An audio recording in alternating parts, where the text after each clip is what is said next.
بسم اللہ الرحمن الرحیم۔ اردو ریڈیو میں خوش آمدید۔ میرا نام صفیہ ہے اور میری عمر 50 سال ہے۔ موجودہ دور میں 50 سال کی عمر کو اتنی زیادہ عمر تصور نہیں کیا جاتا، کیونکہ بیوٹی پارلرز اور جدید ٹیکنالوجی نے انسانوں، خاص طور پر خواتین کے چہرے پر سے عمر کے اثرات دور کرنے میں اہم کردار ادا کیا ہے، مگر کچھ لوگ ایسے بھی ہیں جو وقت کے بہاؤ میں بہتے چلے جاتے ہیں، جو سادہ زندگی جیتے ہیں اور مصنوعی پن سے پرہیز کرتے ہیں۔ میرا شمار بھی انہی لوگوں میں ہوتا ہے، لہٰذا میرے چہرے پر زمانے بھر کی تلخیاں اور 50 سالہ زندگی جینے کا تجربہ جھریوں کی صورت دکھائی دیتا ہے۔ میں ملتان کے ایک علاقے میں پیدا ہوئی تھی اور میرا بچپن پرانے دور میں بہت سادہ انداز میں گزرا تھا، یعنی ٹی وی، کیبل اور انٹرنیٹ جیسی سہولیات سے دور تک ہمارا کوئی تعلق نہیں تھا۔ میری ماں کا انتقال میری پیدائش کے دوران ہو گیا تھا، لہٰذا میرے باپ نے میری دیکھ بھال کے لیے مجھے میری خالہ کے گھر چھوڑ دیا۔ میں وہیں پل کر جوان ہوئی۔ میری خالہ بہت نیک فطرت عورت تھی۔ ان کی 2 بیٹیاں تھیں، مگر انہوں نے ہمیشہ ہی میرا خیال بیٹیوں سے بڑھ کر رکھا تھا۔ کرن اور سویرا نے بھی ہمیشہ مجھے بہن جیسا مان دیا تھا۔ میرے ہوش سنبھالنے کے بعد میرے ابو کا ارادہ مجھے اپنے ساتھ رکھنے کا تھا، لیکن جب انہوں نے مجھے اپنی زندگی میں خوش دیکھا تو آرام سے دوسری شادی کر لی۔ میں جو کبھی کبھار ان سے ملنے کے لیے جاتی تھی، اب دوسری ماں کو گھر میں دیکھا تو وہاں جانے کا بالکل دل نہیں چاہا۔ ایسا نہیں تھا کہ میرے ذہن میں ان کے لیے کوئی نفرت یا بغض تھا، میں نے کبھی اس گھر میں اپنی اصل ماں کو دیکھا ہی نہیں تھا، تو بھلا میرے دل میں ان کے لیے نفرت کیوں پیدا ہوتی؟ میں اپنے ابو کو نئی زندگی جیتے دیکھ کر بہت خوش تھی، لیکن نئی ماں کا رویہ میرے ساتھ بالکل لیا دیا سا تھا۔ یہی وجہ تھی کہ ان کے سرد اور بیگانہ رویے کے آگے میں نے بھی ہار مان کر اس رشتے کو آگے بڑھانے کی کوشش ہی نہ کی۔ کچھ دن تو ابو پہلے کی طرح ملنے کے لیے آتے رہے، لیکن جب ان کے دوسرے بچے پیدا ہو گئے تو میں جیسے قصہ پارینہ بن گئی۔ میرے لیے اپنے باپ کا گھر پرایا ہو گیا۔ میرے دل میں کبھی ان کے لیے کوئی میل نہیں آیا تھا، جس میں بڑا کردار میری خالہ کا تھا، جنہوں نے ہمیشہ مجھے مثبت سوچ رکھنے کی تلقین کی تھی اور کسی کے لیے بھی دل میں نفرت رکھنے سے منع کیا تھا۔ وقت اسی طرح گزرتا رہا۔ خالہ نے باری باری ہم تینوں بہنوں کی شادیاں کر دی۔ اس طرح ہم اپنے گھر بار کی ہو گئی اور ذمہ داریوں میں اس طرح کھو گئی کہ ایک روز فون پر خالہ کے انتقال کی اطلاع ملی تو ہمیں احساس ہوا کہ ہم وقت کی روح میں بہہ کر بہت دور آج چلے آئے ہیں۔ ماں جیسی خالہ کو کھو دینے کا صدمہ اتنا گہرا تھا کہ میں ایک عرصے تک اس دکھ کی کیفیت سے نہیں نکل سکی۔ خالہ کو سویرا اپنے گھر لے گئی اور وہ ان کے ساتھ رہنے لگی۔ اس طرح وہ گھر جس میں کھیل کر میں نے اپنا پورا بچپن گزارا تھا، اس کے چپے چپے سے میری یادیں وابستہ تھی، جس کے آنگن میں قدم رکھتے ہی ہم بہنوں کو تحفظ اور محبت کا احساس ہوتا تھا، اس گھر کو ہمیشہ کے لیے تالا لگ گیا۔ میکے کا دروازہ ہمیشہ کے لیے بند ہو جانا کیسا ہوتا ہے، یہ میں نے اب جانا تھا۔ جب بھی دل میں اس قسم کے خیالات آتے، سانس رک جاتی اور دل جیسے اندھیروں میں ڈوب جاتا، مگر اپنے بیٹے فہد کی خاطر میں نے خود کو سنبھال لیا۔ اور بھلا یہ ذمہ داریاں ہمیں کہاں غم منانے کی فرصت دیتی ہیں؟ ماں یا باپ ہونے کی ذمہ داری جب سر پر ہو تو انسان خوشی تو دور کی بات غم بھی منانا بھول جاتا ہے۔ کچھ ایسا ہی حال میرا تھا۔ میرے سسرال میں کوئی نہیں تھا۔ ساس سسر میرے جیٹھ کے ساتھ دوسرے شہر میں رہتے تھے۔ اسرار کی نوکری کی وجہ سے ہم اس شہر میں رہ رہے تھے۔ وقت تیزی سے گزر رہا تھا۔ فہد بڑا ہو کر اپنی تعلیم کے زینے کامیابی سے طے کرتا رہا۔ وہ اپنی تعلیم مکمل کرنے کے بعد ایک اچھی نوکری کرنا چاہتا تھا۔ ہم دونوں میاں بیوی نے بھی یہ خواب سجایا تھا کہ بیٹا اچھے خوشحال زندگی گزارے۔ جو حسرت ہم دل میں لیے پوری زندگی گزار گئے تھے، ایسی کوئی بھی حسرت اس کے دل میں پروان نہ چڑھے۔ جب اس نے اپنی تعلیم مکمل کر لی تو ایک روز وہ میرے اور اسرار کے سامنے سر جھکائے کھڑا تھا۔ میں اپنے بیٹے کا ہر انداز جانتی تھی اور ہر تاثر پہچانتی تھی، لہٰذا میں سمجھ گئی کہ معاملہ غیر معمولی ہے۔ سو میں نے اس سے پوچھا، کیا بات ہے بیٹا، سب خیر تو ہے؟ یہ سن کر وہ کچھ دیر خاموش رہا، جیسے دل ہی دل میں الفاظ ترتیب دے رہا ہو۔ मैं सख्त बेचैन थी कि न जाने वो ऐसी कौन सी बात कहने वाला है जिसके लिए अल्फाज नहीं मिल रहे। जब वो बोला तो मुझे ऐसे लगा जैसे किसी ने मुझे एक बुलंद इमारत के नीचे धकेल दिया हो, या जैसे एक दरख्त को सदियां लगाकर परवान चढ़ाया हो और फिर 1 मिनट से उसे उखाड़ कर फेंक देने की बात की जा रही हो। मेरा दिल गम और गुस्से से बेचैन हो गया। अम्मी और अब्बू, मैंने अपनी नौकरी हासिल करने के लिए हर कोशिश कर ली है। रिश्वत और सिफारिश की आप मुझे इजाज़त नहीं देते, इसलिए मैं ये मुल्क छोड़कर जा रहा हूँ। बाहर जाकर नौकरी करूँगा, अच्छे पैसे कमाऊँगा और आप दोनों को भी जल्द ही वहाँ बुलाने की कोशिश करूँगा। मुझे उम्मीद है कि आप दोनों मेरे फैसले को तस्लीम करेंगे और मुझे दुआएं देकर रुखसत करेंगे। मुझे फहद से ऐसी उम्मीद हरगिज़ नहीं थी। इससे पहले कि मैं कुछ बोलती इसरार बोल पड़े, क्या ये तुम्हारा आखिरी फैसला है? उनके चेहरे का भी रंग एकदम से उड़ गया था, मगर उन्होंने अपने हौसलों को बुलंद ही रखा, जबकि मैं फौरन रोने लगी। अम्मी प्लीज़ चुप हो जाएं।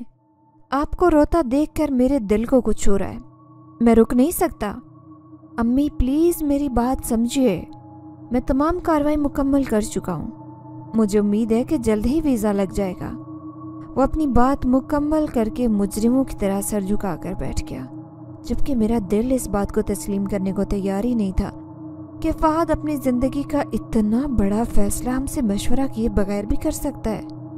रात को मैंने जब इस बात का जिक्र इसरार से किया तो वो बोले, ये हमारा दौर नहीं है बेगम, ये हमारे बच्चों का नया दौर है, जिसमें वो कोई भी फैसला अपनी मर्जी के मुताबिक कर सकते हैं और उस फैसले को अच्छी तरह से निभा भी सकते हैं।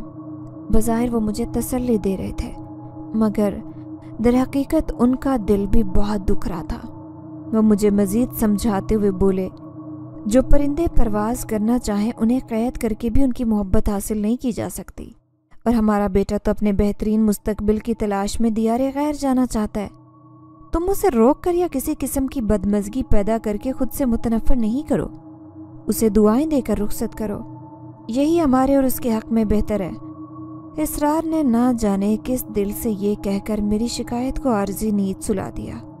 मज़ीद कुछ बातें करने के बाद तो वो सो गए, मगर मेरे लिए आंखें बंद करना भी जैसे अजाब हो गया। वो पूरी रात मेरी आंखों में ही कट गई। शाम का वक्त था, मैं खाना बना रही थी। बैरूनी दरवाजे पर दस्तक हुई तो मैंने चूल्हे की आंच हल्की की और किचन के दरवाजे पर लटका हुआ दुपट्टा ओढ़कर दरवाज़ा खोलने के लिए चल दी। मैंने दरवाज़ा खोला तो सामने फहद के साथ एक मॉडर्न लड़की को देखकर मेरे कदमों तले से ज़मीन निकल गई। उसने एक ऊंची सी स्लीवलेस शर्ट पहनी हुई थी और ट्राउज़र के पायचे इतने ऊपर रखे थे कि पिंडलियाँ साफ दिखाई दे रही थी। उसे देखकर मेरा सर शर्म से झुक गया। मैंने सर उठाकर गली में देखा तो बहुत से बच्चे और औरतें खड़े होकर उस अजूबे को देख रहे थे। उनकी मजाक उड़ाती नज़रें और मुस्कुराहट देखकर मेरा सर शर्म से झुक गया, जो फहद के साथ बड़े मज़े से खड़ी थी। सदियां लगी थी जिस इज्जत को बनाने के लिए वो पल में मलिया मेट हो रही थी। मेरा जी चाहा ज़मीन फट जाए और मैं उसमें समा जाऊं। हाय, क्या मैं यही देखने के लिए जिंदा रही थी? मैंने दोनों हाथ सीने पर मारे और धड़ाम से गिर गई। क्या हो गया सफिया? सोते सोते क्यों मुझे मारने लगी हो? आखिर मैंने तुम्हारा क्या बिगाड़ दिया? इसरार घबरा कर उठे और अपना चश्मा ढूंढते हुए आंखें मलने लगे। मैं उठकर बैठ गई और इर्द गिर्द देख कर बोली, शुक्र है ख्वाब भी देख रही थी मैंने इत्मीनान का सांस लेते हुए कहा तो इसरार अपना सर पकड़कर बोले, उफ, तुम्हारे ख्वाब ने मुझे हिला कर रख दिया। ख्वाब भी ऐसा था। मैंने देखा कि फहद एक गोरी से शादी करके उसे हमारे घर ले आया है। ये सुनकर इसरार अपना सर पकड़कर बैठ गए और बोले, तुमने तो फहद के मुल्क से बाहर जाने को ज्यादा ही दिल पर ले लिया है। खुदा के लिए अब सुकून से सो जाओ और मुझे भी सोने दो। वो करवट बदल कर लेट गए तो मैं भी सोने की कोशिश करने लगी। उस ख्वाब ने मेरे दिलो दिमाग पर बहुत गहरा असर डाला था, जिसके इशार से मैं निकलने के बावजूद भी निकल नहीं पा रही थी। अगले दिन शाम तक मेरा सर चकराता रहा और मुझे बिल्कुल समझ नहीं आ रहा था कि क्या करूं। आखिरकार मैंने अपनी बहन को फ़ोन किया और उसे पूरी बात बता दी। उसे पूरी बात बताकर मैं खुद को बहुत हल्का पुल्का महसूस कर रही थी, क्योंकि मुझे मालूम था कि उसके पास कोई न कोई ऐसा हल ज़रूर होगा जिससे मुझे फ़ायदा पहुंचेगा। मैंने उसे फ़ौरन फ़ोन किया और फहद की ज़िद से लेकर अपने ख्वाब तक का पूरा किस्सा सुना दिया। किरण ने मेरी पूरी बात सुनकर लंबा सा हंकारा भरा और फिर बोली, ख्वाब तो तुम्हें बिल्कुल ठीक आया है बहन। यूँ समझ लो कि छठी हिस्स ने पहले ही तुम्हें आने वाले हालात से आगाह कर दिया है। हाय अल्लाह, ऐसे तो न डराओ किरण, मैं सह नहीं पाऊंगी ये। मेरा तो बीपी लो होता जा रहा है।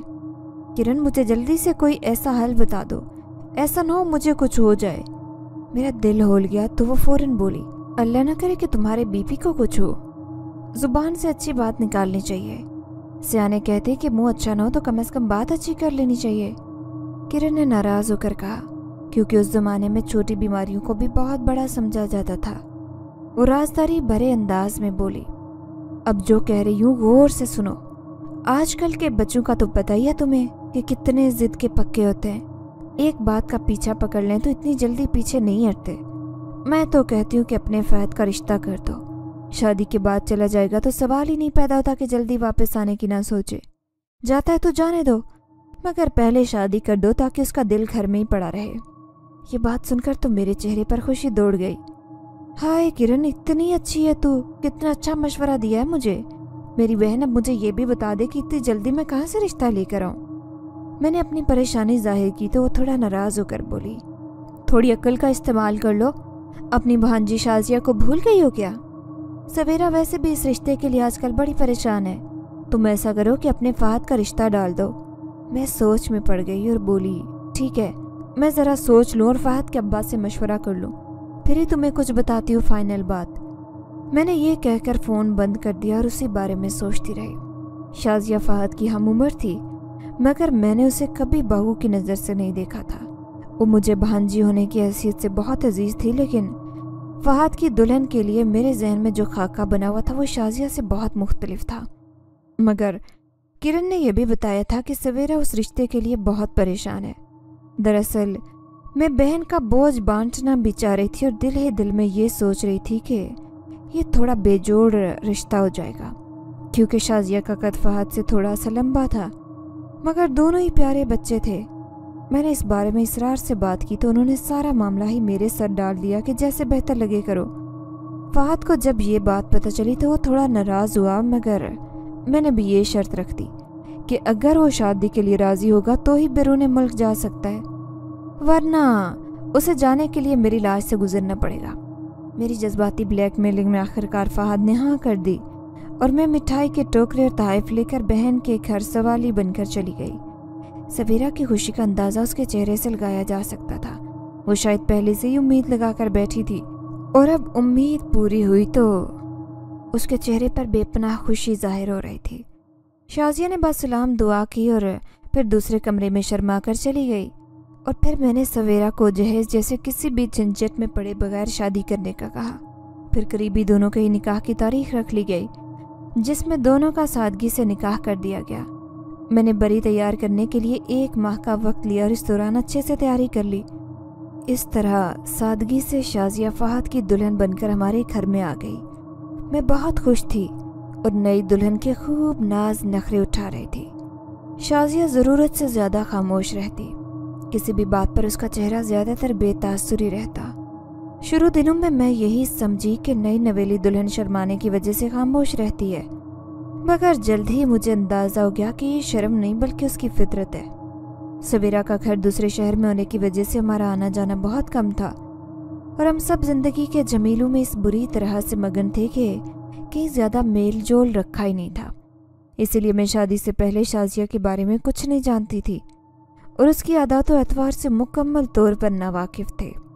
मैंने तो सोचा था कि घर में बहू आ जाएगी तो खूब रौनक हो जाएगी और शुरू दिन से मेरे दिल में जो बेटे की कमी का एहसास था वो शाजिया के आने से ख़त्म हो जाएगा।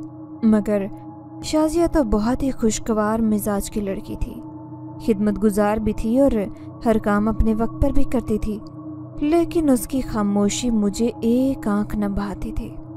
इर्द गिर्द रहने वाले लोग हम दोनों को देखकर हमारी मिसाल देते कि अमन हो तो सफ़िया के घर जैसा हो, जहाँ लड़ाई झगड़ा तो दूर की बात ऊंची आवाज़ से भी बोलने की आवाज़ नहीं आती। मैं बज़ाहिर तो मुस्कुरा देती हूँ, मगर मेरा दिल ही जानता था कि लड़ाई झगड़ा ना सही मगर नोक झोंक और हंसी मजाक तो जिंदगी का हिस्सा है। इस बात का अंदाज़ा मुझे अब हुआ था, क्योंकि मैंने बहू के साथ रहने के जो ख्वाब देखे थे वो सब चकनाचूर हो गए। खैर, मैंने जल्दी खुद को संभाल लिया और शाजिया के आदत व अतवार से समझौता कर लिया। एक दिन फहद मेरे पास आया और बोला, अम्मी, मुझे बैरून मुल्क जाने के लिए कुछ मज़ीद रकम की ज़रूरत है। उसके मुतालबे पर मैं हैरान रह गई और बोली, बेटा, अभी तुम्हारी शादी पर ही तो इतना खर्चा किया हमने। जो भी जमा पूंजी थी सब ख़त्म हो गई। तुम्हारे बाप की कमाई इतनी ज़्यादा थोड़ी है कि मैं इतना जमा करके रखूँगी कि हर बार वक्त पड़ने पर घर से पैसे निकल आए। मैंने फहद को बहुत डांटा। रात को उसके बाबा आए तो साफ साफ कह दिया कि बाहर जाने का खन्नास फहद ने अपने दिलो दिमाग से नहीं निकाला तो बहुत बुरा होगा। इसरार के सामने ही मेरी और फहद की तल्ख कलामी हो गई तो उन्होंने दोनों को समझा बुझाकर चुप करवा दिया। मेरा मूड सख्त ख़राब था। अभी ये परेशानी ख़त्म नहीं हुई थी कि अगले दिन किरण का फ़ोन आया और बोली, अम्मी के घर की गली में जो गुलनाज रहती थी उसका फ़ोन आया था। याद होगा तुम्हें, वो मेरी कितनी पुरानी दोस्त है और अब तक मेरे साथ राब्ते में है। वो बता रही थी कि वो उस गली में कुछ गैर मुल्की लोग आए हैं जो सबको हमारे पुराने घर के बारे में ये बता रहे हैं कि वो घर उन्होंने ख़रीद लिया है और जल्दी वो ताला खोल कर वहाँ रिहाइश इख्तियार कर लेंगे। ये सुनकर मुझे बहुत गुस्सा आया और मैं बोली, हमें जल्दी कोई कार्रवाई करनी पड़ेगी। कैसी कार्रवाई भला? मकान के कागजात तो हमारे पास हैं ही नहीं, और अम्मी बताती थी कि उनके घर के कागजात कहीं गुम हो गए थे, जिसके बाद दोबारा बनवाए ही नहीं। किरण की बात सुनकर मुझे याद आया कि वाकई घर के कागजात हमारे पास मौजूद नहीं है। फ़ोन बंद होने के बाद मैं भी परेशान हो गई और दिल ही दिल में इस मसले का हल तलाश कर रही थी कि सवेरा का मेरे पास फ़ोन आ गया और वो बोली, सफ़िया, तुम तो जानती हो कि मेरे लिए अपना घर छोड़ना कितना मुश्किल है। जब से तुम्हारे भाई को फालिज हुआ है मैं तो यूँ समझ लो सब कामों से गई। किरण का ये मसला है कि वो ससुराल वालों के साथ रहती है और शिफ्टिंग नहीं कर सकती। तुम ऐसा करो कि अपने किराए के घर को छोड़कर अम्मी के घर जाकर रहने लग जाओ। अब्बू जिंदा होते तो वही वहाँ रह लेते, मगर अब हम तीनों को ही उस घर को दोबारा आबाद करना चाहिए ताकि कोई भी बदनज़र और बदनीयत इंसान उस घर पर नज़र न डाल सके। ये सोचकर मैं सोच में पड़ गई और सोचने के लिए मोहलत लेकर फ़ोन बंद कर दिया। जब मैंने इसरार से ये बात की तो वो भी सोच में पड़ गए, क्योंकि गुजरते वक्त के साथ घर का किराया भी बढ़ चुका था और उस बुढ़ापे में महंगाई के तूफान से लड़ना उनके लिए मुश्किल हो गया था। लिहाजा वो कुछ पसोपेश के बाद मान गए और इस तरह हम अपने घर में वापस जाने की तैयारियां करने लगे, जहां पर आकर मैं जवान हुई थी। मैं दिल ही दिल में बहुत खुश थी। ऐसा लग रहा था जैसे गुजरा हुआ वक्त फिर से लौट कर वापस आ रहा हो। उस वक्त मैं अपनी खुशी में गुम आने वाले भयानक हालात और वाक़यात से बेखबर थी। शाजिया मिट्टी का माधु बनी सारे काम कर रही थी। उसके चेहरे से किसी किस्म की खुशी जाहिर नहीं हो रही थी, हालांकि वो घर उसकी नानी का था। आखिरकार एक हफ्ते बाद हम गाड़ी में सामान रखे तपते धूप में खाला के घर पर लगा मोटा भारी और जंगलू ताला खोलने की कोशिश कर रहे थे। काफ़ी देर की तगदू के बाद आखिरकार वो खुल ही गया।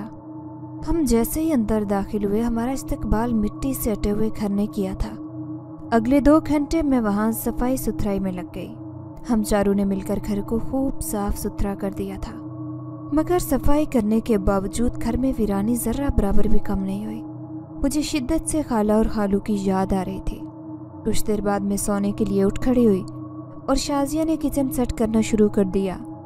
1 हफ्ता हमें घर की सेटिंग में लग गया था और जब हम फारिग हुए तो मैंने सुकून का सांस लिया कि ज़िंदगी अब अपनी रूटीन पर वापस आ जाएगी। उसी दिन शाम को फहद बड़ा सा मिठाई का डब्बा लेकर घर में दाखिल हुआ और बोला, मुबारक हो शाजिया और अम्मी, मेरा वीज़ा लग गया है। एक दोस्त ने कुछ पैसे उधार दिए थे, मैंने सारे इंतज़ामात मुकम्मल कर लिए हैं और मैं कल सुबह की फ़्लाइट से जा रहा हूँ। ये सुनकर मैं थोड़ी उदास हुई, मगर मैंने दिल से बेटे की कामयाबी की दुआ की। साथ ही मैंने एक बात नोट की कि फहद के जाने का सुनकर शाजिया के चेहरे पर मुस्कुराहट फैल गई थी, जैसे उससे उसकी खुशी छुपाए न छुप रही हो। मैंने झटपटी फहद का सारा सामान पैक कर दिया। फहद बहुत खुश था और उसकी आंखों में कुछ करने का जज्बा साफ दिखाई दे रहा था। हम सब उसे एयरपोर्ट पर छोड़ने के लिए गए और अपनी नम आंखों के साथ रुखसत कर दिया। शोहर से जुदाई के मौके पर भी शाजिया की आंख में एक आंसू भी ना था। खैर, मैंने एक बार फिर देखकर उसको नज़रअंदाज कर दिया। वैसे भी उसकी खामोशी की वजह थी कि अब उस पर मेरी तवज्जो नहीं जाती थी। मैं घर वापस आई तो घर मुझे बहुत खाली महसूस हो रहा था। इसके बावजूद कि फहद पूरा दिन घर में नहीं रहता था, मगर मुझे ऐसे लग रहा था जैसे फहद के जाने से घर एकदम वीरान हो गया हो। मेरा दिल बहुत उदास था। मैं खुद को बहलाने के लिए इधर उधर की बातें सोचने लगी। शाम के वक्त दरवाजे पर दस्तक हुई। मैंने उठकर दरवाज़ा खोला तो सामने किरण को देखकर मेरी खुशी की इंतहा न रही। मैंने उसको अंदर बुलाया। हम दोनों बहनें बातें करना शुरू हुई तो खाने के वक्त ही शाजिया की आवाज़ पर चौंके जो हमें खाना लगने का कह रही थी। मैंने घड़ी पर नज़र डाली तो काफ़ी वक्त गुजर चुका था। हम दोनों उठकर खाना खाने के लिए चल दी। किरण ने टेबल पर मज़ेदार खानों पर एक नज़र डाली और बोली, वाह भाई वाह, हमारी भांजी तो बड़ी कमाल की है। क्या ज़बरदस्त खाना बनाया है। कि हमने दिल खोल कर तारीफ़ की और फिर हम दोनों ने खाना खाया। शाजिया भी हमारे पास ही बैठकर खाना खा रही थी। किरण ने खाने के बाद मुख्तलिफ डिशेस पर एक नज़र डाली और बोली, शाजिया, मीठे में तुमने कुछ नहीं बनाया? नमकीन डिशेस की भरमार कर दी। चलो कोई बात नहीं, तुम ऐसा करो कि फ्रीज़र में मिठाई रखी है वो ले आओ। बल्कि तुम खाना खाओ, मैं खाना खा चुकी हूँ इसलिए मैं खुद ही लेकर आती हूँ। मैं ये कहकर खुद ही उठकर फ्रिज तक आई और जब मैंने फ्रिज खोलकर 5 किलो की मिठाई का डब्बा निकाला तो वो डब्बा इतना हल्का फुल्का था कि 5 किलो मिठाई का तो मुझे कोई वज़न ही महसूस नहीं हो रहा था। मैंने हैरान होकर डब्बा खोलकर देखा तो वो पूरा डब्बा खाली था। मुझे हैरत का शदीद झटका लगा क्योंकि एक दिन में 5 किलो मिठाई खा लेना हम चारों लोगों के बस की बात नहीं थी। जबकि इसरार शुगर की वजह से मिठाई को देखना भी पसंद नहीं करते थे। मैं भी वहीं हैरान सी खड़ी मिठाई के खाली डब्बे को देख रही थी कि पीछे से शाजिया आई और हंसकर बोली, मुझे लगता है आप इस खाली डब्बे को देखकर हैरान रह गई हैं। असल में सारी मिठाई फहद पैक करवा कर ले गए हैं। एक लम्हे के लिए मैंने सोचा ज़रूर था कि भला फहद को रास्ते में ले जाने के लिए मिठाई की क्या ज़रूरत पेश आ गई, मगर मैंने कुछ कहना मुनासिब नहीं समझा और चुपचाप वहाँ से बाहर निकल आई। कुछ ही देर बाद ये बात मेरे जहन से मुकम्मल तौर पर निकल चुकी थी, मगर उस रोज़ से गैर मामूली वाक़यात ने हमारे घर का पीछा ही पकड़ लिया। किरण 2 दिन रहकर अपने घर वापस चली गई थी और मेरी ज़िंदगी भी अपनी रूटीन पर वापस आ गई थी। उस रोज़ शाजिया को बुखार था और मैं खाना बना रही थी कि मुझे ऐसे महसूस हुआ कि कोई शाजिया शाजिया पुकार रहा है। आवाज़ मर्दाना थी और कहीं दूर से आती सुनाई दे रही थी। मैंने घबरा कर इधर उधर देखा और जब किचन से बाहर झांका तो मुझे वहाँ कोई नहीं दिखाई दिया। साथ ही वो आवाज़ भी आना बंद हो गई। मैंने इस बात को अपना वहम ख्याल करते हुए अपने काम पर ध्यान दिया और जैसे ही मैं सूप का प्याला लेकर शाजिया के कमरे में जाने लगी तो दस्तक देने के लिए हाथ उठा हुआ मेरा हवा में ही मुअल्लिक रह गया, क्योंकि शाजिया किसी से बातें कर रही थी। वो एक ऐसी ज़ुबान बोल रही थी जिसके बारे में मुझे कोई इल्म नहीं था और तमाम अल्फाज वाज़ेह तौर पर सुनने के बावजूद मैं उनका मतलब नहीं समझ पा रही थी। मैं ये समझी कि बुखार का असर शायद उसके दिमाग पर भी हो गया है, इसीलिए वो इस तरह की हरकतें कर रही है। मैं बिना दस्तक दिए जल्दी से दरवाज़ा खोलकर अंदर दाखिल हुई तो शाजिया अपने लंबे लंबे बाल फैलाए बैठी हुई थी। वो हंस रही थी, मगर मुझे देखकर उसका चेहरा सपाट हो गया और उसने अपने वही फितरी से तासुरात चेहरे पर सजा लिए जो वह अक्सर सजा कर रखती थी। क्या हो गया है शाजिया, सब खैर तो है ना? मैंने आगे बढ़कर उससे पूछा तो उसका अंदाज अजीब और बेगाना सा हो गया, जैसे वो मुकम्मल तौर पर होशो हवास में ना हो। वो नाराज़ हो गया है मुझसे। ये कहकर शाजिया ज़ारो कतार रोने लगी। शाजिया, शाजिया, तुम होश में तो हो? फहद से तुम्हारी बात हुई है क्या? वो भला तुमसे क्यों नाराज़ होगा? मेरा बेटा ऐसा नहीं है। मैंने अपने तहीं उसे समझाना चाहा, मगर वो तो जैसे कुछ समझने की हद से ही बाहर निकल चुकी थी। उसने दोनों हाथों में अपने बाल नोच लिए और बुरी तरह से खींचने लगी। मेरे दिल को कुछ हो रहा था। शाजिया, ये तुम क्या कह रही हो? मेरी बर्दाश्त ख़त्म हो चुकी थी और मैंने उसे थप्पड़ दे मारा। थप्पड़ लगते ही वो बेहोश हो गई और बेजान सी होकर पीछे की तरफ गिर गई। उसे बेहोश देखकर मेरे तो हाथ पांव फूल गए और मैं इसरार को फ़ोन करने के लिए भागी। इसरार ने मुझे जल्दी ही घर आने को कहा और फ़ोन बंद कर दिया, जबकि मैं परेशान सी इधर उधर टहलने लगी। मुझे फ़ात पर शदीद गुस्सा आ रहा था, जो शाजिया से इतना बुरा नाराज़ हुआ कि उसकी हालत ख़राब हो गई। मैंने उसी वक्त फ़ात को फ़ोन मिलाया तो उसने फ़ोन ही नहीं उठाया। मेरा गुस्सा और बेचैनी बढ़ती जा रही थी। मैंने दोबारा कॉल मिलाई तो फ़ात ने नींद में डूबी हुई आवाज़ के साथ फ़ोन उठाया और कहा, क्या हुआ अम्मी, खैर तो है? यहाँ पर इतनी गहरी रात हो रही है, आपने इस वक्त क्यों फ़ोन किया? मैं गुस्से से बोली, अपने सवाल बाद में कर लेना, पहले मेरी बात सुन लो। तुम शाजिया से किस वजह से नाराज़ हुए हो? उसकी तबीयत बहुत ज़्यादा ख़राब हो गई है। तुम दोनों के दरमियान जो भी गलत फहमी है उसे जल्द अज जल्द दूर कर लो, वरना शाजिया की बिगड़ती हालत के ज़िम्मेदार तुम होगे। और याद रखो कि तुम अगर मेरे बेटे हो तो वो मेरी भांजी है, जिसके साथ कोई नाइंसाफ़ी मैं नहीं होने दूंगी। मेरी बात सुनकर वह हैरान होकर बोला, अम्मी आप ये क्या कह रही हैं? मुझे कुछ समझ नहीं आ रहा। शाजिया से आखिर मेरी कब लड़ाई हुई है? आपके सामने ही तो मैं उससे मिलकर आया था। हम दोनों के दरमियान कोई गलत फहमी नहीं है। शाजिया की तबीयत ठीक नहीं है क्या? हाँ, उसकी तबीयत ख़राब है, मैं उसे दवा दे देती हूँ। मुझे गलत फहमी हुई है, तुम उसकी तरफ से बेफिक्र रहना, मैं उसका पूरा ख्याल रखूँगी। अच्छा अब तुम सो जाओ, खुदा हाफिज़। ये कहकर मैंने फ़ोन बंद कर दिया। मेरा सर दर्द से फटा जा रहा था। कुछ ऐसा था जो मेरी निगाहों से ओझल था। ये बात मैं शिद्दत से महसूस कर रही थी।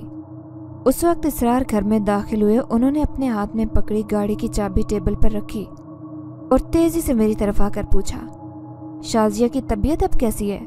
मुझे नहीं मालूम, क्योंकि मैं दोबारा उसके कमरे में नहीं गई।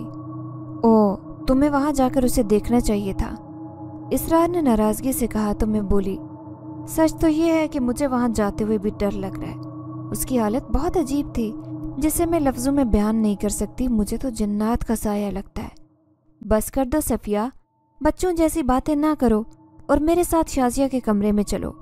मैं चुपचाप उनके साथ चलकर शाजिया के कमरे तक आई और दस्तक देकर जब हमने अंदर कदम रखा तो शाजिया ड्रेसिंग के सामने खड़ी बाल बना रही थी। उसने हैरान होकर हम दोनों को देखा और फिर बोली, क्या हुआ है अम्मी अब्बू? आपको कोई काम था तो मुझे बुला लिया होता। शाजिया ने हैरान होकर पूछा। इसरार और मैंने हैरान होकर एक दूसरे को देखा। तुम्हारी तबीयत अब कैसी है? हम तो तुम्हें देखने के लिए आए हैं। सफ़िया ने मुझे बताया कि तुम्हारी तबीयत ठीक नहीं है, इसलिए मैं ऑफिस से घर आया हूँ। अगर तुम अच्छा नहीं महसूस कर रही हो बेटा तो चलो मैं तुम्हें हॉस्पिटल ले जाता हूँ। इसरार ने शफकत भरे अंदाज में कहा तो शाजिया हंस पड़ी और बोली, मुझे क्या हुआ है? अम्मी, आपको ज़रूर कोई गलत फहमी हुई है। हाँ, शायद ऐसा ही है, मैंने कहा और इसरार का हाथ पकड़कर वहाँ से निकल गई। हम दोनों ही हैरत के समंदर में गोताज़न थे और अब इसरार भी मेरी बात से इत्तफाक कर रहे थे। मामला नाजुक है, हमें किसी आमिल से मिलकर इस बारे में बात करनी चाहिए। इसरार ने मुझे ये कहकर तसल्ली दी कि वो जल्द ही किसी जानने वाले एक अच्छे आमिल के बारे में मालूम करेंगे। फ़ात के जाने का गम भूलकर मैं तो शाजिया की वजह से बहुत परेशान हो चुकी थी। मेरा दिल चाहा कि सवेरा से बात करूं और उसे उसकी बेटी की हालत से बाखबर करूं, लेकिन फिर मैंने उसे परेशान करना मुनासिब नहीं समझा। लेकिन मैंने किरण को पूरी बात बता दी। वो भी बहुत हैरान और परेशान रह गई थी। उस दिन के बाद जैसे वो अजीब व गरीब वाक़यात ने घर में जड़ पकड़ ली। वो एक जुम्मे का दिन था। मैं किचन में खाना बनाकर जैसे ही फारिग हुई कुछ देर आराम करने के लिए अपने कमरे में चली गई, क्योंकि मेरी टांगों में बहुत दर्द हो रहा था। जिस्म में वो पहले सी हिम्मत और ताकत भी नहीं थी, लिहाजा कुछ दिन काम करने के बाद ही मैं शदीद थकन महसूस करने लगती। अभी मुझे कुछ ही देर गुजरी थी कि मुझे अपने दिल में शदीद घुटन और घबराहट महसूस हुई। मैं पानी पीने के लिए अपने बिस्तर से उठ खड़ी हुई और फिर बाहर चली आई। मैंने शाजिया को आवाज़ इसलिए नहीं दी कि मेरा ख्याल था कि शाजिया मामूल के मुताबिक सारे काम निपटा कर अपने कमरे में गई है और मुझे उसे डिस्टर्ब नहीं करना चाहिए। ये उसके आराम का वक्त होता है। जैसे ही मैं कूलर तक पहुंची मेरी नज़र दीवार पर पड़ी, जहाँ की ऊंचाई काफ़ी बुलंद थी। मेरे हाथ से गिलास टूट कर जा गिरा। शाजिया दीवार की बुलंदी पर खड़ी होकर खूनख्वार नज़रों से नीचे देख रही थी। उसके बाल बिखरे थे और आंखें सुर्ख थी। जिन से ऐसे महसूस हो रहा था कि अब उनसे खून टपक पड़ेगा। मैं बेइख्तियार चिल्लाई, शाजिया, शाजिया, नीचे उतर आओ शाजिया, ये तुम क्या कर रही हो? तुम इतनी ऊपर कैसे चढ़ी हो? तुम्हें कुछ हो जाएगा शाजिया। मेरी टांगों से जान निकल गई। मैं नीचे बैठकर ज़ारो कतार रोते हुए शाजिया से फरियाद कर रही थी, छोड़ूंगा नहीं, ख़त्म कर दूंगा। शाजिया के मुंह से मर्दाना आवाज़ में अल्फाज निकल रहे थे। कौन हो तुम और किसे ख़त्म करने की बात करते हो? मेरी बहू का पीछा छोड़ दो खुदा के लिए। मुझे कुछ समझ नहीं आया। मैं हाथ जोड़ कर नादीदा मखलूक से माफ़ी मांगने लगी जो उस वक्त शाजिया के जिस्म पर हावी थी और अब न जाने कौन से इंतकाम की बात कर रही थी। हम उसे छोड़कर कहीं नहीं जाएंगे, अपनी ज़िंदगी है ये, हम तुम सबको ख़त्म कर देंगे। शाजिया सी मर्दाना आवाज़ में फिर से चीख कर बोली तो मुझे ऐसे महसूस हुआ आज मेरी ज़िंदगी का आखिरी दिन है और सच में जो बला थी मुझे ख़त्म करके ही दम लेगी। मैं दिल ही दिल में कलमा पढ़ने लगी। जितनी दुआएं आती थी मुझे याद थी, पढ़कर शाजिया के ऊपर भौंकने लगी। मुझे अच्छी तरह एहसास हो गया था कि ये बला मिन्नत समाजत करने से हरगिज़ नहीं टलने वाली। मेरे दम करने पर शाजिया ने मेरी तरफ खूनख्वार नज़रों से देखकर चिल्लाना शुरू कर दिया और साथ ही उसकी ज़ुबान से मेरे लिए नाज़ेबा अल्फाज निकल रहे थे। जब मैंने चौथी बार उस पर दम किया तो वो जिन उसके ऊपर से फरार हो गया और शाजिया लहरा कर ज़मीन पर आ गिरी। अब शाजिया सहन में बेजान सी पड़ी हुई थी। मैं दौड़कर उसके पास गई और उसे हिलाने लगी। वो बेहोश हो चुकी थी। मेरा दिल उसे देखकर बैठा जा रहा था। मैंने उसका सर उठाकर हाथ में लिया तो मेरा पूरा हाथ खून में भर गया। उसके सर पर गहरी चोट लगी थी जिससे खून बह रहा था। मैं जल्दी से उठ खड़ी हुई और शाजिया के सर पर ठंडा पानी डालकर खून रोकना चाहती थी कि मुझे ज़ोर से दरवाज़ा बजने की आवाज़ सुनाई दी। बाहर से दरवाजे को बुरी तरह से पीटा जा रहा था। मैंने जाकर दरवाज़ा खोला तो बाहर मोहल्ले वाले खड़े थे। क्या बात है बहन, तुम्हारे घर से बहुत चीखो पुकार की आवाज़ आ रही है। सब खैर तो है ना? कोई लड़ाई हो गई है क्या? पहले तो बहन तुम्हारे घर से बोलने की आवाज़ भी नहीं आती थी, अब एकदम से चीखो पुकार मचाई है कि सुनकर हम तो फौरन ही दौड़ पड़े, मगर तुम तो दरवाज़ा खोलने में ही नहीं आ रही थी। लोगों की मिली जुली आवाज़ें थी। मैंने एक हाथ से अपना शदीद दुखता हुआ सर पकड़ा और मैं हकलाते हुए बोली, मम, मेरी बहू गिर गई है, उसे चोट लगी है, खुदा के लिए मेरी मदद करो। उसके सर से खून बह रहा है, आओ आकर देखो। मैंने उन्हें अंदर आने का रास्ता दिया तो कुछ लोग मेरे घर के अंदर दाखिल हुए और उनकी मदद से शाजिया को अस्पताल ले जाया गया। बाद में जब कुछ आवास बहाल हुए तो मैंने इसरार को भी फ़ोन करके अस्पताल बुला लिया। हम दोनों मियाँ बीवी उसके लिए बहुत परेशान थे। शाजिया को डिस्चार्ज करके घर ले जाया गया तो अगले दिन किरण भी आ गई। उसके आने से मुझे अच्छा खासा हौसला हुआ था। शाजिया के सर पर गहरी चोट होने की वजह से वह अब तक उनूदगी और बेहोशी की हालत में थी। डॉक्टर ने बाकायदगी से उसका मायना करवाने और इंजेक्शन देने का कहा था, जिस पर हम बाकायदगी से अमल कर रहे थे। मैंने किरण को अपने पास ही रोक लिया। हम दोनों शाजिया को अकेला नहीं छोड़ते थे। मेरे या किरण में से कोई ना कोई एक उसके साथ होता। फहद को मैं अब तक टाल रही थी। जब भी वो फ़ोन करता तो बार बार शाजिया से बात की ख्वाहिश जाहिर करता। इसरार ने कहा कि अब मामला ज़्यादा बढ़ चुका है, हमें फहद को सारी बात बता देनी चाहिए ताकि कल को उसे इल्म हो तो कम से कम शाजिया पर जिन्नात के साए के साथ उसे इस बात पर भी दुख न हो कि हमने उसे अंधेरे में रखा और कुछ नहीं बताया। किरण और मैं फहद को पूरी बात बताने का सोच ही रहे थे कि दरवाजे पर दस्तक हुई।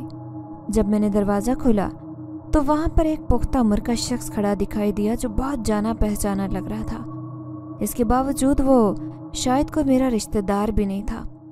उससे मुझे बहुत अपनायत महसूस हुई। आप कौन है और आपको किससे मिलना है?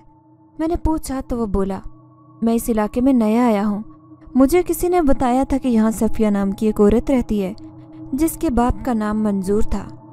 उसकी ज़ुबान से अपना नाम सुनकर मैं हैरान हो गई और बोली, हाँ, मैं ही वो औरत हूँ। मेरा नाम सफ़िया है और मैं मंजूर की बेटी हूँ। मेरा इतना कहना था कि वो शख्स मुझसे लिपट गया। आपा जान, मैं आपका छोटा भाई यासिर हूँ। 2 साल से तुम्हें ढूंढता फिर रहा हूँ, मगर तुम्हारा तो कहीं नामो निशान ही नहीं है। कई बार इस जगह भी आ चुका हूँ, मगर हर बार यहाँ पर एक मोटा सा ताला दिखाई देता। मैं तो ये समझा था कि शायद ये तुम्हारा घर ही नहीं है। مگر آج ایک آخری امید کے تحت پھر یہاں چلا آیا۔ اس کی بات سن کر میری آنکھوں میں آنسو آ گئے اور بچپن کی ایک بھولی بسری یاد میرے دل میں جاگ گئی، جسے باپ کہا جاتا ہے، ابا۔ اس ایک لفظ میں اتنے سوال تھے کہ مجھے کوئی دوسرے الفاظ استعمال کرنے کی ضرورت ہی محسوس نہیں ہوئی۔ یاسر سمجھ گیا تھا کہ میرے تمام سوالات کیا ہیں۔ تبھی وہ سر جھکا کر بولا، آپا، ابا کے انتقال کو 2 سال ہو گئے۔ بہت چاہا کہ تمہیں کسی طرح ابا کا آخری دیدار کروا دوں اور بتا سکوں کہ وہ تم سے ملنے کے لیے کتنے بے چین تھے، مگر شاید آپ دونوں کا آپس میں ملنا قسمت میں لکھا ہی نہیں تھا۔ میں دکھی سی ہو کر اپنے گھر کے اندر اسے لے آئی اور بولی، ہم کتنا سارا وقت اپنوں سے دور رہ کر گزار دیتے ہیں کہ شاید اسی طرح ہم وقت کو قیمتی بنا کر زندگی میں کچھ ترقی کر سکیں، مگر سچ تو یہ ہے کہ انسان کوئی ترقی نہیں کرتا، بلکہ اندر ہی اندر اس کی ذات کو دھمک لگ جاتی ہے اور آہستہ آہستہ انسان ختم ہوتا چلا جاتا ہے۔ جب احساس ہوتا ہے کہ ہم نے تو اپنوں کے ساتھ بتانے والے لمحے یوں ہی ضائع کر دیے تو سوائے دکھ کے کچھ پاس نہیں رہتا۔ میں نے ٹھنڈا سانس لے کر کہا تو کرن کے ساتھ یاسر کی بھی آنکھیں نم ہو گئی۔ شازیہ دوا لے کر سو چکی تھی۔ کرن، میں، یاسر اور اسرار رات گئے تک بیٹھ کر باتیں کرتے رہے۔ ہماری گزرے زندگی کے اتنے زیادہ قصے تھے کہ بات ختم ہونے کا نام ہی نہیں لے رہے تھے اور رات گزرنے کا احساس ہی نہیں ہو رہا تھا۔ باتوں ہی باتوں میں یاسر نے مجھ سے پوچھا، باجی، مجھے تمہارے گھر سے جنات کی کچھ مہک محسوس ہو رہی ہے۔ مجھے کوئی اچھے آثار دکھائی نہیں دیتے۔ تم کہو تو میں کوئی ایکشن لوں۔ میں نے یہ سنا تو فوراً بولی، کیا تم اس معاملے میں میری مدد کر سکتے ہو؟ اسرار نے امید بھری نظروں سے یاسر کو دیکھا تو وہ بولا، بالکل، مجھے عمل ابھی اور اسی وقت شروع کرنا ہوگا ورنہ شازیہ کی جان کو خطرہ ہو سکتا ہے۔ یہ کہہ کر یاسر نے اپنی دونوں آستینیں اوپر چڑھائی اور اس کا رخ شازیہ کے کمرے کی جانب ہو گیا۔ اس نے اس کے کمرے کی لائٹ جلائی تو اندر کا منظر دیکھ کر میرے پیروں تلے سے زمین نکل گئی۔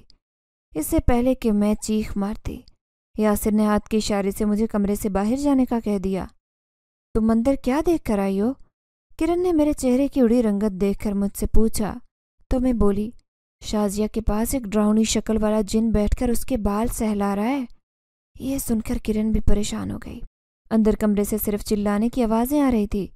یاسر نے پڑھائی شروع کی تو وہ جن جو دراصل شازیہ کا عاشق تھا اب شازیہ کے اندر آ گیا اور اب شازیہ مردانہ آواز میں چلا رہی تھی، ہم اسے لے کر جائیں گے، ہم شازیہ کو لے کر جائیں گے، شازیہ ہماری ہے، شازیہ اپنا جگر ہے، ہم اسے نہیں چھوڑیں گے، ہم تمہیں جان سے مار دیں گے۔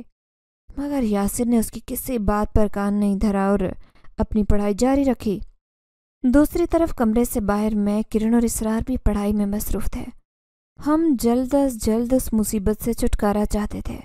وہ پوری رات کسی طوفان سے کم نہیں تھی اور ہم یہ سب دعا کر رہے تھے کہ صبح ہونے تک ہم اس آفت سے نجات حاصل کر لیں۔ رات کا آخری پہر تھا اور یاسر اب تک شازیہ کے کمرے سے باہر نہیں نکلا تھا۔ میرا تو دل ہی بیٹھا جا رہا تھا۔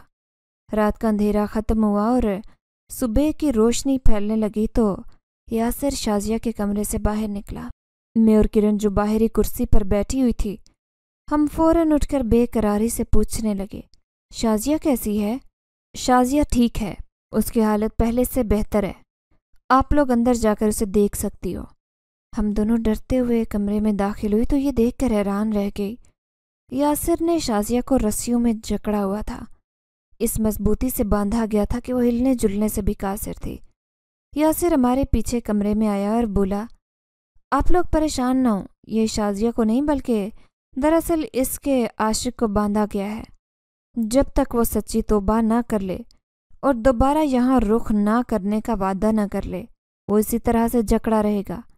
مزے کی بات یہ ہے کہ یہ سزا اسے میری طرف سے نہیں بلکہ اس کے قبیلے کے سردار کی طرف سے دی گئی ہے، جو ایک نیک دل سردار ہے اور اسے پسند نہیں ہے کہ کوئی بھی جن انسانوں کی دنیا میں جا کر تباہی مچائے یا کسی بھی انسان کی زندگی میں مداخلت کرے۔ یہ معاملہ اتنا سیدھا نہیں ہے جتنی جلدی حل ہو رہا ہے۔ ہمیں خدا کا شکر ادا کرنا چاہیے کہ یہ معاملہ ایک ہی رات میں حل ہو گیا۔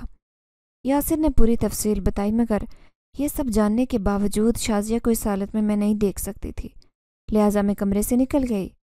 وہ دن ہمارے لیے بہت اذیت ناک تھا۔ ایک ایک لمحہ ایک ایک سال کی طرح گزر رہا تھا۔ हमें खाने पीने की बिल्कुल फिक्र नहीं थी। इसरार ने हमें बाहर से खाना ला कर दिया, मगर मेरे और किरण के अलग से एक लुकमा भी नहीं उतरा। ऐसा ही हाल इसरार और यासिर का था। शाम के वक्त एक अजीब सी बू पूरे घर में फैल गई तो यासिर ने शाजिया के कमरे में जाकर उसको रस्सियों से आज़ाद कर दिया। 1 घंटे बाद उसे होश आया। बहुत दिन बाद उसने मुस्कुराकर मेरी तरफ देखा था। उसे अंदाज़ा हो रहा था कि जैसे वो किसी भारी बोझ से आज़ाद हो गई हो। मैंने यासिर का शुक्रिया अदा किया और कहा कि उसने भाई होने का फ़र्ज़ अदा कर दिया है। 2 दिन वो मेरे पास रहकर अपने घर चला गया। मैंने शाजिया का ख्याल रखने में कोई कसर नहीं छोड़ी, इसलिए चंद ही दिन में उसके जिस्म में जो कमज़ोरी थी वो दूर हो गई। अब मेरे घर में शाजिया के कह के खोजते हैं, और जब वो बोलना शुरू होती है तो उसे चुप करवाना मुश्किल हो जाता है।